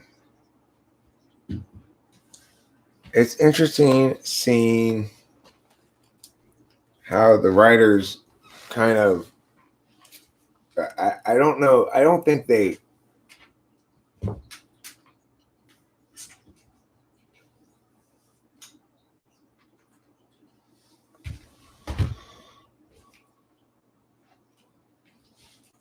what am I answering? I keep getting distracted. Adderall. It's hard with the live chat here because I am an NE person, right? So all this shit is stuff that my N wants to grab and deal with, and anyway, it's adorable. it can be very effective in the short term. You may not work on the thing you want to work on. I mean, I didn't see the beginning of it. I saw the end of the storyline. Sargon got retroactively canceled when he did his bad thing that got him kicked off Patreon. It was prior to when they changed. What was his bad thing? Was it just like verbally abusing people for being dumb? Was that his bad thing? Being a bully? He was probably one of the people they had in mind of they wanted to get rid of, Well, I learned my lesson about that. I got a warning. Stuck forever.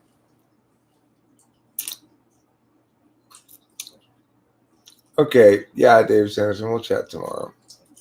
Anything else I wanted to say in this live stream before I wrap it up? You were talking about BoJack Horseman. Right. I don't remember like that. It's such an interesting thing because it starts off, the show does, I think, primarily intending to play all of his characters for laughs, and my read on it is by the end of the show, the characters had no choice and the writers had no choice but to realize the stories that their characters were telling, even if episodes got totally hardcore and not funny at all. It didn't bother me, unlike it would in any other context it's about. Yeah, I agree. What will change soon? That's the other thing, right?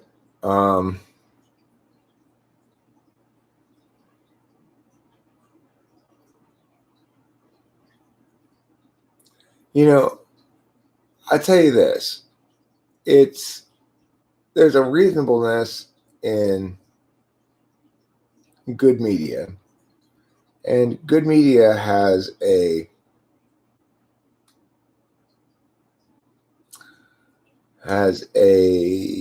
powerful draw. People like to experience good media by and large, and I like the way that the world is being transformed by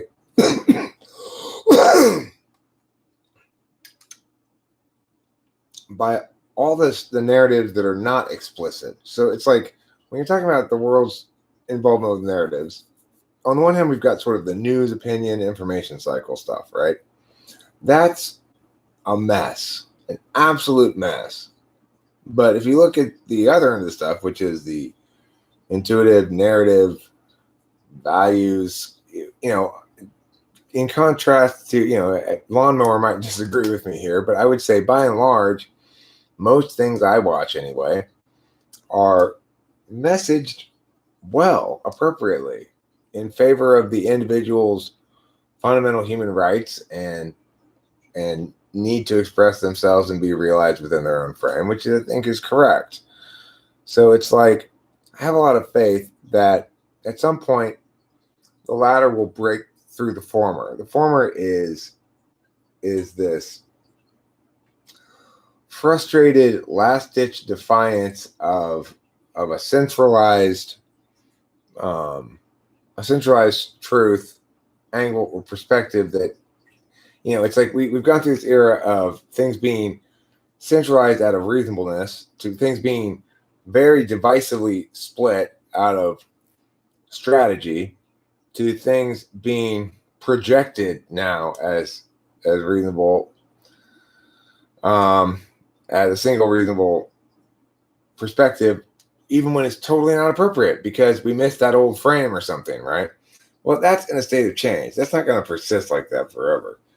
The value that we place as a society on truth and clarity ultimately will outweigh the obfuscation and dissembling of those who want to be partisan and or divisive. Because most issues are as simple as that, So many issues, like everybody wants to demonize one side and heroize the other side when both sides are at fault for doing that when the solution doesn't allow either of those things. The actual interpretation of it doesn't support the evidence that one side's a demon and one side's The actual evidence supports the fact that this is the key question here, and that requires either meow or meow, So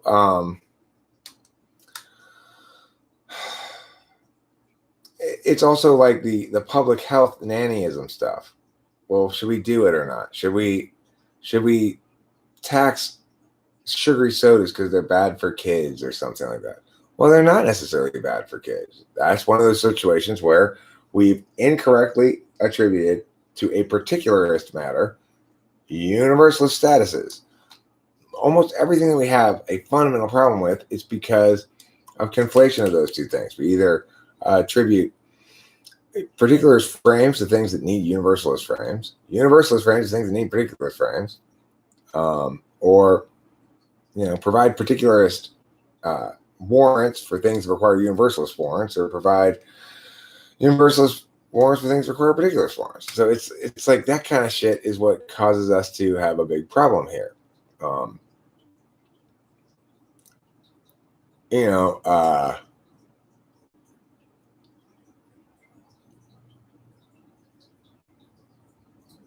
It's not challenging to articulate the distinctions.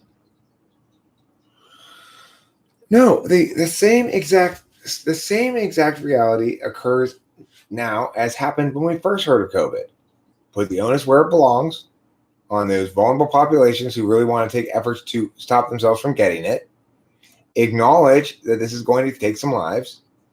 Acknowledge that the reason we're not doing anything like quarantining everybody is because the nature of this virus precludes us from being effective in doing that, and that any such efforts would only be harmful.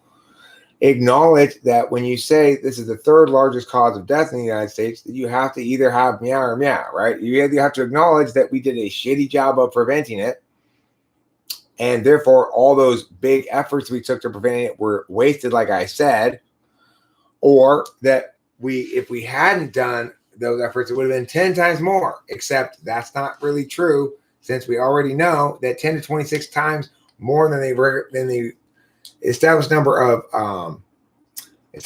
patients is the actual number of infections, and that in fact in many different places they have no idea when the first wave of infections was.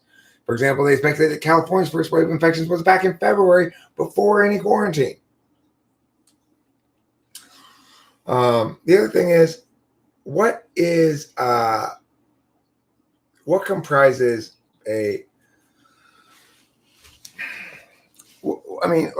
what comprises sufficient justification for compelling a person to undertake some sort of behavior? Like, for example, what justifies me having to wear a mask? Well, it should be that I am sick, show signs of sickness, have tested positive for sickness, or something like that. It shouldn't be that I might become sick. That's not a reason to force me to wear a mask. That's my body, my decision. Now, once I'm infected, you can then justify making me be quarantined because, after all, my leaving the house puts other people unfairly at risk at that point. So the thing is, the other thing to remember is we have to judge against comparables. And the fact is that this is comparable to the flu. It is comparable to a fairly mild flu, in fact.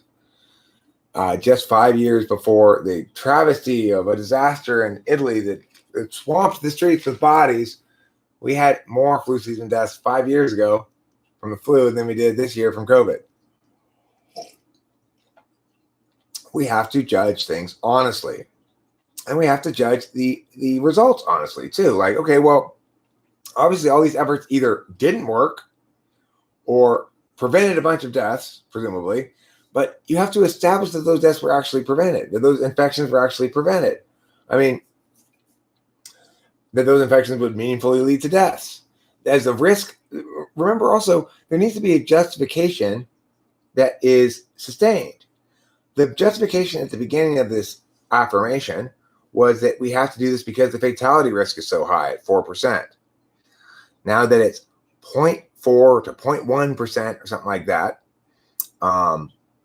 they say, well, it doesn't matter that it was that. It was just the reason it was wrong before was because of meh. No, that's the reason you were justified, presumably, in taking these drastic measures that were actually unjustified, as I indicated, because they were generally, advocated for by making appeals to ignorance, by saying, well, we don't know what this virus is going to do yet. Never, ever, ever is any sort of positive action justified by what you do not know. Appeals to ignorance do not justify shit.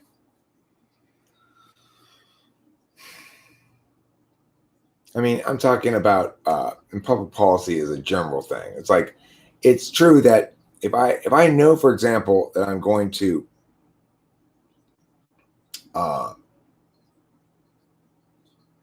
invade a country, and I don't know where they've hidden their troops, then I'm going to make a decision to be redundant and cover all the different angles. That's a different kind of question, right? But when saying we need to take action because we don't know whether this virus is going to be meow, well, that's true of every virus. It would justify emergency action of every virus. It's true of every single thing that we don't know what's going to happen from. So in that regard, it doesn't generalize as a criterion. Now, when you use these big scare tactics to convince everybody this is justified as an emergency measure, and then your scare turns out to be bullshit, you don't try to respin it as something else. First of all, I don't trust these figures at all of all these deaths from COVID. Basically, anybody who died during the COVID time, if they could possibly try to attribute it to COVID, I think they did.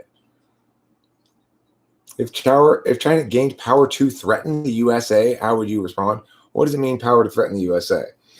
I mean, they already have the power to threaten the USA. They have nuclear weapons as well. They have an army. They could, in fact, attack us. If what you mean is that if we did a purely military calculation that somehow China could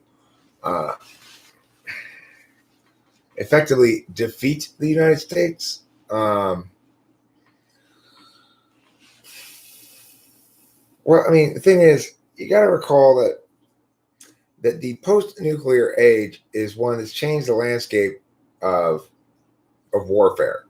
It's never been the case yet that any nuclear armed state has attacked any other nuclear armed state, except sort of India, Pakistan.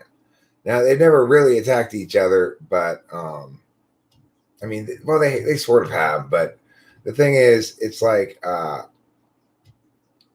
there's never a full scale fight because they don't want to escalate to nuclear weapons. Both sides understand that if they get too much of an advantage in a conventional fight, that you might. Is Egypt nuclear armed? I didn't know that. Okay, I stand corrected. If Egypt's nuclear armed, then I stand corrected. I don't know what time I'll be streaming tomorrow, David Sanderson. I know I got to be up by 10 a.m. because I got to meet my clients who are dropping off some money. And it depends how tired I am, basically. It's the new post 9/11 type thing. There's a boogeyman out there that we have to give up our liberties for. The virus is the new blah, blah, blah. Well, you're right, Matthew, except I think it's a little bit more complicated than just here's a new boogeyman, give up our liberties. It's more like, okay, so that boogeyman thing, we're still doing that, right? Because I guess in this case, give up everything for the boogeyman, right? It's like people aren't, there's nobody driving the bus here, as far as I can tell, saying this is how we should approach problems. There are people driving the bus saying, we never think about how we approach problems. We always think about how we approach this problem. And that's the problem. I don't think it's an excuse. That implies people know what they're doing. I don't think there's any concerted or concentrated effort by any group of Western democracy people to eliminate civil liberties. How would I respond to an attack on U.S. soil to keep the country from panicking? Assuming somebody attacks us, it's going to have to be some sort of surprise attack on U.S. soil, like a missile launch, or what? What would I do to keep the country from panicking? Obviously, to the extent that we've been attacked, and I can positively identify the source of the attack, then, obviously we ran hellfire. What else do you do? You cannot tolerate that without encouraging further such nonsense. How would I respond to a civil war? We wouldn't have a civil war under me. Yeah, well, Oliver Linehan, you bring up a good point about Trump. Trump first said, no, let's not respond to the virus. Then he changed his mind and said he's a major advocate for a response and blame Biden. That's because he's just playing with his feelings. He doesn't care what's true. Keep calling me plenty of cheese. I think what we've learned is I always wondered, well, I don't get this thing. There's nothing to fear but fear itself. Like, how is being afraid the only thing we can be afraid of? What about that Godzilla that's about to eat me? Shouldn't I be afraid of that?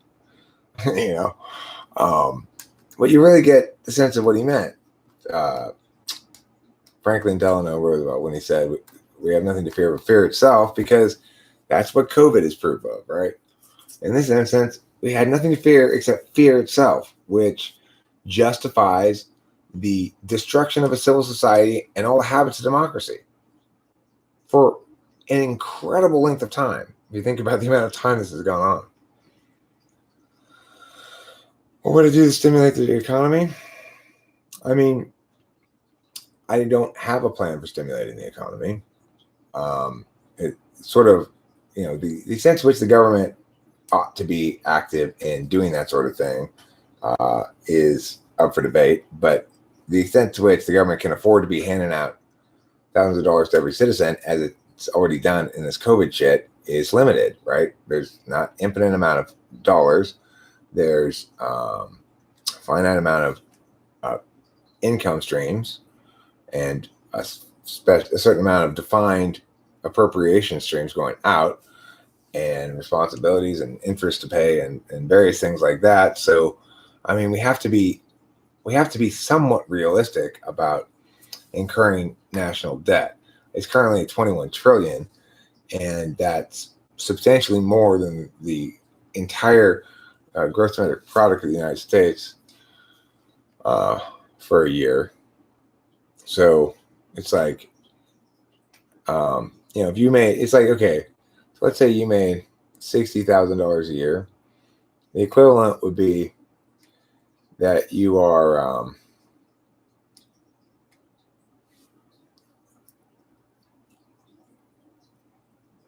basically $500,000 in debt with a $60,000 a year income. That's what the government's current situation is, basically the equivalent of. Okay, it brings in 3 to 4 trillion a year in taxes, and it's got 21 trillion in debt. So just think about that, right? I mean, we're paying. Remember that there's a drag on. The idea is, hey, tax dollars are going to go, and they're going to redistribute, right? We're going to make things more equal. Some people have all this wealth. We're going to redistribute by tax dollars. That doesn't happen when your tax dollars are being spent on interest to pay for money that's already been borrowed. That's just pure drag on the utility of every dollar bill. If I put $1 into the economy, it does $1's worth of work. If I put $1 into taxes, some of that money is going to pay off interest. Some of that money is to the drag of the infrastructure of government and the processes of the IRS and the various agencies and so forth. Some of it is costs associated with ill-imagined in-kind benefit things that are doing backwards things and impacting the markets negatively and all kinds of shit like that. So to the extent that it works, you're getting a payoff that's substantially less than 1-to-1. Would you assert that the lockdown and policies actually were attempts to stop a virus? I don't even think they were just mistakes about policy. That presupposes these people are actually caring. I think they were actually attempts to be on the right side of this when it all played out. To make sure, more appropriately, it was everybody who had power in the world making sure they weren't on the wrong side of this when it all played out. Who didn't make sure they weren't on the wrong side of this? Well, Trump did. He went with his gut, his hunch. That's bullshit. Of course, why did he feel comfortable doing that? Because he didn't think words matter anyway. Later, he's like, no, I'm totally in favor of a strong response. And I'm condemning you for not being strong enough in your response. Because words don't matter for shit because I'm an ESFP. And the other type that didn't buy it is the TI tool, any type, ENTP, me. I said right off the bat, this is all bullshit. It's a ridiculous response. But anybody with power wants to make sure they're not on. This is how legal talks to everybody, right? So imagine you're the, governor of whatever state, and legal comes and talks to you. Look, the bottom line is, if you don't take proactive action here, and do, make sure this thing doesn't spread, and it does spread and a bunch of people die, you are likely to be held criminally responsible. You're likely to incur, you're likely to be subject to personalized civil lawsuits. You're going to subject the government to civil lawsuits. Of course, there's no recognition of the fact that those same things are quite possible by taking this action. In fact, they're much more possible because think about it. It's a lot easier to prove you were liable for something you did than it is to prove you were liable because you were negligent in not doing something, especially when they're wrong. But they don't have legal that talks like I talk and really thinks things through. They say, err on the side of caution. I have any policies on gun control? My position on gun control is we have enough gun laws in general. If somebody wants to point to some sort of specific kind of gun that we would all feel safer if they weren't on the market, then I'd consider signing potentially a bill that would potentially make another gun law. But we've got shit tons of federal gun laws. I mean, why do we need more? If the states want to have stricter gun laws, and it's within the grounds established by the Supreme Court, within the limits established by the Supreme Court, then they can make those laws. We don't need the federal government to be taking over responsibility for this question. And you might say, well, the problem is the guns can cross state lines, so we need a federal regulation for it. Fine.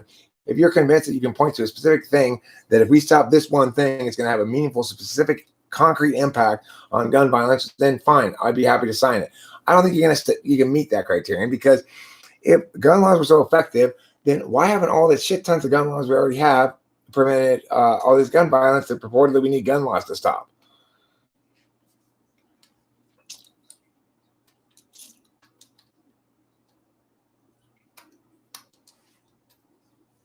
But yeah, the thing is also, I don't think the anti-gun crowd, the ones who were clamoring for universal gun control or whatever after the various big shooting events, I don't think that's their issue anymore. They're no longer worrying about that issue. They've got other issues that are at the forefront of their attention. Why? Because of COVID. Yeah. I mean, the thing about COVID is everybody's pet thing got tossed in the trash can. The people who worked so hard to get that no straws unless you ask law passed for drive-throughs in California, which is so unpleasant. I would sign unconstitutional legislation because it made us feel better. Well, horse mumbler, first of all, it's not unconstitutional. The right to bear arms is not an absolute right, and I don't think anybody who reasonably evaluates things says it is an absolute right. The right to bear arms does not mean the right to own an endless size arsenal of weapons. It doesn't mean the right to arm endlessly. It doesn't mean the right to supplant the state who has a monopoly on use of force or to arm themselves accordingly. Would I enact my idea of homeless town? Now, there's a better question, horse mumbler. If you're going to attack the constitutionality of something, attack the constitutionality of homeless town. My understanding of gun legislation is, of course, as I said, it would have to be consistent with the Supreme Court's interpretation of the Second Amendment, which says there is an individual right to own guns, but it's not unlimited. So, would I enact my idea of homeless town? Well, I mean, I think I would try to. If I was gonna push any legislative agenda, it would be that one. Of course, it would require cooperation. It's a better matter to be a compact among the states that would excise the federal government for it. I wouldn't mind brokering that compact between the states and accomplishing the goal by bypassing the federal government entirely. There's a novel solution that would make that constitutional as well. Because currently it's localities that are spending all the money on homeless services.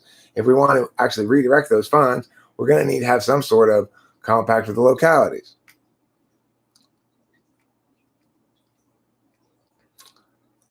The point is, I don't have I'm not going to take a passionate stance on any of these divisive issues. I'm going to point out the reality that, okay, let's stop being children now and arguing the polls, and let's talk about the more nuanced reality of the thing.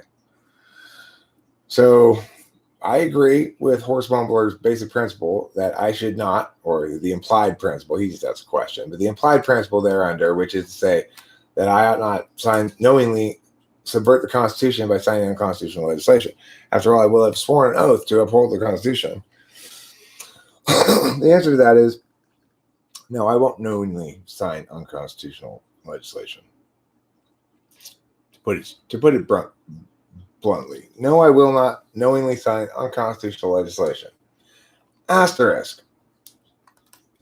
There may be occasions when conveniently I decide to define the Constitution according to the Supreme Court's definitions.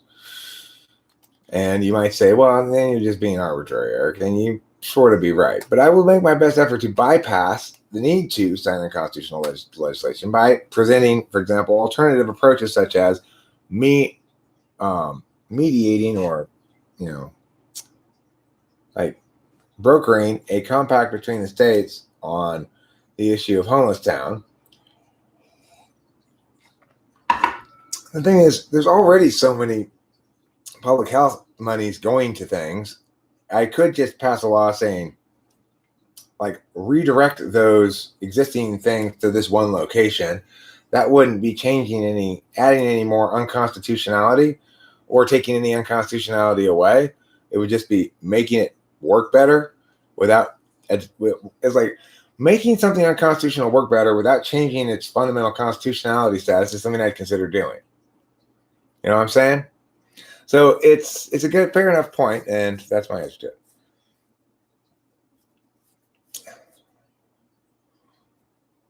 Well, Sean O'Neill, you know who else was pretty sure we could end poverty in this country if we wanted to? LBJ, who launched the war on poverty. And just like the war on drugs, because people were pretty sure if we wanted to stop these illegal drugs, we could.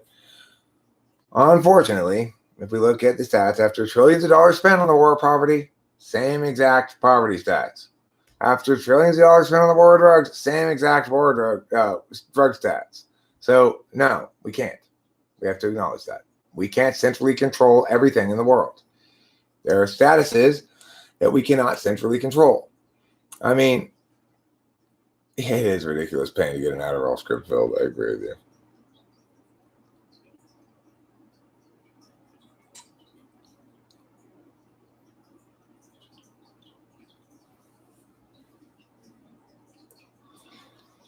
Ready? Well, I am. yeah. All right. Good night, everybody. That was 2 hours. Rock and roll. Thanks for being here.